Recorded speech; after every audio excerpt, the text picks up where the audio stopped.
नमस्कार दोस्तों, मैं Prithviraj Chauhan Prithviraj study centre YouTube channel पर आप लोगों का स्वागत करता हूं। दोस्तों, हमारे चैनल को सब्सक्राइब करिए और ज़्यादा से ज़्यादा लोगों के पास शेयर करिए ताकि हमारे चैनल से अधिक लोग जुड़ सकें। दोस्तों, आज हम आप लोगों को एक रसायन विज्ञान का एक बहुत ही महत्वपूर्ण टॉपिक है, तत्वों का इलेक्ट्रॉनिक विन्यास कैसे किया जाता है, उसको आज हम आप लोगों को बहुत ही आसान भाषा में बताएंगे। बस 2-3 बातें होती हैं कि जिसको एक बार समझ लीजिए आप लोग, उसके बाद आप लोग तत्वों का जो इलेक्ट्रॉनिक विन्यास करना होता है उसको कभी गलत ही नहीं कर सकते। जिसकी सहायता से हम लोग धातु आधातु यानी इलेक्ट्रॉन रसायन विज्ञान में जो तत्वों का जो इलेक्ट्रॉनिक विन्यास होता है कक्षा 9, 10, 11, 12 के लिए बहुत ही जानना आवश्यक है। इसलिए आज आप लोग हमारे माध्यम से बहुत ही आसान भाषा में सीख लीजिए। जैसे एक बोरवरी नामक वैज्ञानिक थे, यह अपने अनुसार बताएं कि तत्वों का जो इलेक्ट्रॉनिक विन्यास कैसे किया जाता है। तो इनका जो पहला नियम है कि जो कक्षा में इलेक्ट्रॉन जो रह सकते हैं, यानी जो कक्षा में जो इलेक्ट्रॉन कितने रह सकते हैं, उन एक फार्मूला बताए थे कि 2n²। क्या बताए थे? 2n²। n क्या है? कक्षाओं की संख्या। जो n है, n जो है कक्षाओं की संख्या। जैसे मान लीजिए पहली कक्षा है तो n के जगह पे 1 रख दीजिए, तो 1 का स्क्वायर करेंगे, 1 1 करने में 1, तो 1 दूनी 2, यानी पहली कक्षा में कितने इलेक्ट्रॉन हो गए? 2। दूसरी कक्षा देखिए, यहाँ पे 2 रखेंगे तो 2 का स्क्वायर करेंगे, 2 दूनी 4 हो गया, 4 दूनी 8 है। दूसरी कक्षा में कितना इलेक्ट्रॉन? 8 हो गया। तीसरी कक्षा में यहाँ 3 रखेंगे, 3 का स्क्वायर हो गया, 3 3 का 9, 9 दूनी 18। चौथी कक्षा 4 यहाँ रखेंगे, 4 चौक को 16, दूनी 32 हो गया। अगर पांचवी कक्षा में कितने इलेक्ट्रॉन होते हैं? यहाँ 5 रखिए तो 5वां 25, 25 दूनी 50। इसी तरह छठवीं कक्षा में 6 36 दूनी 72। इसी तरह कक्षा में जो इलेक्ट्रॉन रहने की जो संख्या होती है, इस तरह आप लोग पता कर सकते हैं। एक बोरवरी पहली बात बताए। फिर देखिएगा, एक बात और बोरवरी बता दूंगा कि यह जो बात बताने के बाद जब तत्वों का इलेक्ट्रॉनिक विन्यास किया जा रहा था तो बहुत ही कुछ त्रुटि महसूस हुई। बोरवरी को बहुत त्रुटि महसूस हुई और वह देखे कि कोई खाए बिना मर रहा है और कोई बिना खाए बिना मर रहा है, यानी खा के कोई मर रहा है और बिना खाए बिना मर रहा है। तो वह अपनी जो त्रुटि में बहुत सुधार कर दिए। सुधार क्या किए कि देखिएगा, पहला दूसरा नियम यही बनाए कि किसी भी तत्व की अंतिम कक्षा में 8 से अधिक इलेक्ट्रॉन नहीं होना चाहिए। यानी किसी भी तत्व की अंतिम कक्षा, यानी जो अंतिम कक्षा होगी जब इलेक्ट्रॉनिक विन्यास करेंगे, तो कभी भी 8 से अधिक इलेक्ट्रॉन नहीं होना चाहिए। यह बात बहुत जरूरी ध्यान है। पहला यह काम करेंगे, इनके अनुसार बांट देंगे, तत्व जो इलेक्ट्रॉन होगा उसको बांट देंगे। फिर बात बताएं कि किसी भी तत्व के अंतिम कक्षा में उनकी शर्त है कि 8 से अधिक इलेक्ट्रॉन नहीं होना चाहिए। और दूसरी शर्त क्या बताए हैं? किसी भी तत्व की अंतिम कक्षा में 2 से अधिक इलेक्ट्रॉन तभी हो सकता है जब उससे पहली वाली जो कक्षा होती है पूरी हो। बस यही बोरवरी का 3 नियम है। यही 3 नियम को आप लोग बढ़िया से सिर्फ एक बार समझ लीजिए, इलेक्ट्रॉनिक विन्यास करने में किसी भी प्रकार की कठिनाई नहीं हो सकती। देखिए, जैसे वही बात बताएं कि अंतिम कक्षा में 8 से अधिक इलेक्ट्रॉन नहीं होना चाहिए, 8 से अधिक तो इलेक्ट्रॉन रहबे नहीं करेगा। फिर 2 से अधिक इलेक्ट्रॉन रह सकता है। देखिए, शर्त 2 है। एक बार कह रहे हैं 8 से अधिक इलेक्ट्रॉन नहीं होना चाहिए और एक बार कह रहे हैं 2 से अधिक इलेक्ट्रॉन नहीं। यहाँ पे कहें कि 2 से अधिक इलेक्ट्रॉन रह सकता है, यानी रह सकता है। कहाँ तक रह सकता है? 8 तक। कब रहेगा? जब उसकी पहली वाली जो कक्षा हो क्या हो? पूरी हो। पहली वाली जो कक्षा में पूरे इलेक्ट्रॉन हो। पहली वाली कक्षा में क्या हो? पूरे इलेक्ट्रॉन हो। चलिए, तो आप लोगों को हम उदाहरण के माध्यम से दिखा दे रहे हैं कैसे। मान लीजिए एक सोडियम है। सोडियम का जो परमाणु क्रमांक होता है 11। सोडियम का परमाणु क्रमांक होता है 11। चलिए इसका इलेक्ट्रॉनिक विन्यास करिए। तो 11 को बांटिए।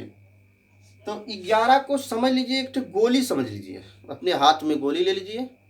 तो इनके अनुसार पहले देखिए, पहली कक्षा वाले को कितनी गोली देना है? 2 गोली। यहाँ पे 2 दे दीजिए।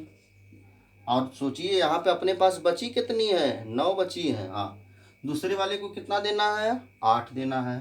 8 दे दीजिए। अब कितनी बची हुई है? 1 बची हुई है। तीसरे वाले को चाहिए थी कितना? 18, पर अपने हाथ में बची क्या थे? 1 थे, तो 1 दे दीजिए। अब देख लीजिए, अब हमारा जो इलेक्ट्रॉनिक विन्यास किए हैं वह सही है या गलत है, इस बात का कैसे पता लगाएं? बोरबरी का जो दोनों नियम अभी बचे, 3 नियम तो बताए हैं, पहले नियम के अनुसार हम यहाँ कर दिए। दूसरा नियम करिए, अंतिम कक्षा में कितना इलेक्ट्रॉन नहीं होना चाहिए? 8 से अधिक इलेक्ट्रॉन नहीं होना चाहिए। 8 से अधिक इलेक्ट्रॉन है ही कहाँ? नहीं ना है। हाँ ठीक है। तीसरा नियम क्या है?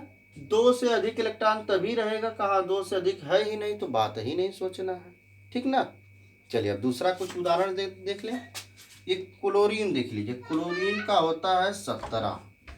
क्लोरीन का 17 होता है। तो 17 का देखिएगा कैसे करने हैं। हाँ तो चलिए देखिएगा, जैसे 17 है तो हाथ में समझ लीजिए 17 गोली है। तो बांटिए। पहले वाले को कितना देना है? 2। दूसरे वाले को कितना देना है? 8 देना है। अब अपने पास कितना बचा हुआ है? 10 गोली तो दे दिए, अभी 7 गोली बची हुई है। तो तीसरे वाले को कितना देना है? 18। तो जब 7 बची थी 7 दे दीजिए, क्योंकि उसको तो 18 चाहिए था।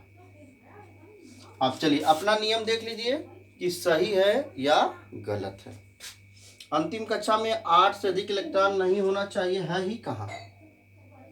दूसरा देख लीजिए, 2 से अधिक इलेक्ट्रॉन तभी 2 से अधिक इलेक्ट्रॉन है, पर अभी हमको बचना है। क्या कहा है?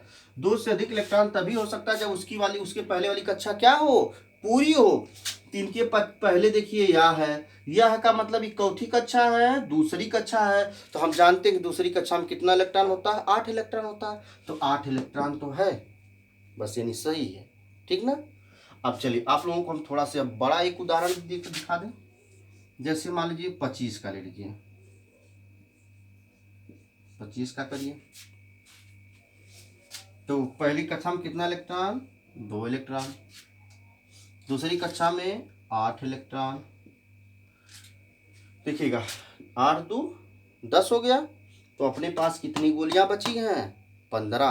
तो तीसरे वाले में कितना होता है? 18। तो 15 दे दीजिए, 15 हो गया। अब बोरबरी के पास आइए। दूसरा नियम, पहले नियम से तो हम वितरण कर दिए, अब दूसरा नियम आ जाइए।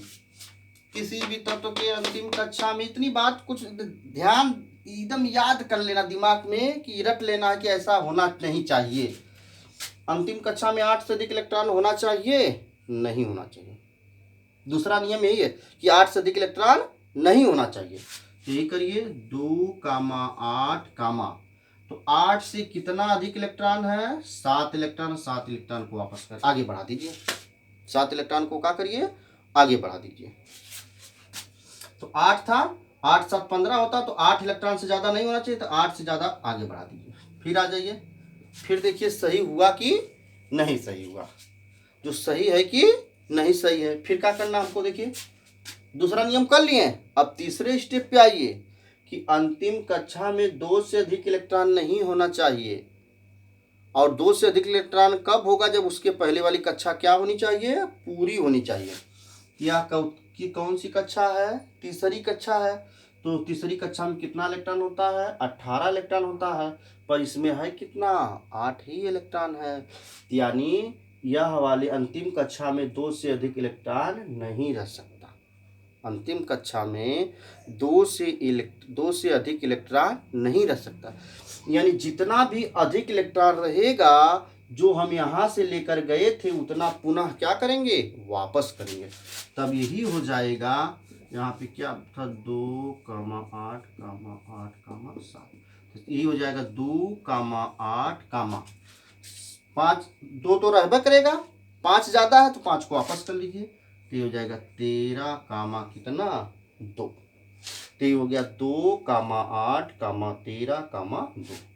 देखिएगा यह जो यानी 25 का जो इलेक्ट्रॉनिक विन्यास है 2, 8, 13, 2, यानी यह शर्त जो है दोनों इन जो दोनों शर्त होती है, इस दोनों शर्त को पूरा करना चाहिए, तब जाकर हमारा जो इलेक्ट्रॉनिक विन्यास होता है सही होता है। चलिए एक और हम उदाहरण दिखा दे रहे हैं आप लोगों को। यहाँ पे 20 का दिखा दे रहे हैं। 2 हो गया, 8 हो गया, बचा कितना 10, यहाँ पे 10 हो गया। शर्त जरा मिला लीजिए। अंतिम कक्षा में जान गए 8 से अधिक इलेक्ट्रॉन नहीं होना है, तो 8 से ज़्यादा जो है उसको आगे कर लीजिए। 2, 8, 8, 2।